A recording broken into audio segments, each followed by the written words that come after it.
Basically, I was raised in the Pentecostal church and with parents as well that it was very condemning atmosphere. It was more of the punishments and the guilts that we lived with, and so we could never quite measure up, because to receive love you were supposed to be perfect, and we all know what happens with trying to be perfect. It's unreachable. We can't, we can strive to be Christ-like, but we're never going to get there. We're always a work in progress.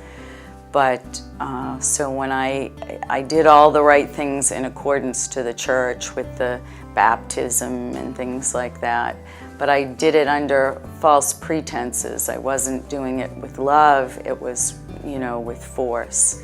And so I think when my teen years hit and I realized I could never make anybody, church or parents, happy, then I just turned to the first people who accepted me, which was, they were not the best of crowds. And eventually I walked away from church and family, and my first husband was my first boyfriend. I married him, we had a son, and within a year he passed away. He was hit in a hit-and-run accident 10 days before Christmas. So now I was a widow with a child. And for 10 years I still lived the way of the world, though I brought my son up in a Baptist church. Those 10 years, I raised my son by myself. We didn't have any money, so I had to work, so he was in daycare a lot. And I went through school, raised a son, graduated, got a degree, and in the meantime, and learned how to party, and which was probably just a way to numb myself from everything. I remarried a man who told me he was a Christian, and for a while we went to church together. And then he stopped going to church and he stopped living, and we were married for 22 years when he decided to start dating. And so that marriage ended in divorce a few years ago. And in the meantime, I had a house that burned down, and I lost a child. I kept looking for something in people, and that's not where you find it.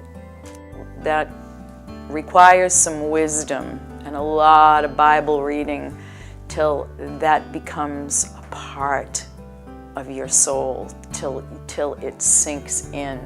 God is the Word, and the Word is God. And when I realized that, how precious it is, and there isn't one question in my life that there isn't an answer to in that book, the Bible.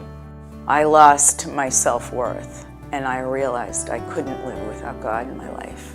Everything fell apart from there. He broke me away from everything, and you have to be broken to be fixed.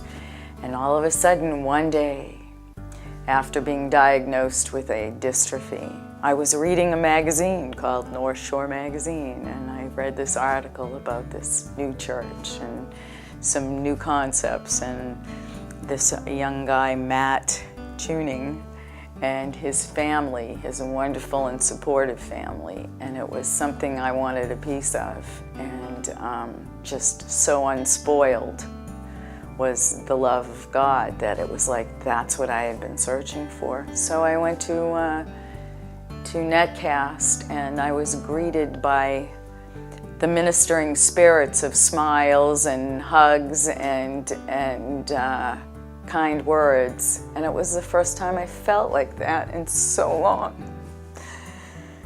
So before everybody in this church and before my God, I confess all my sins.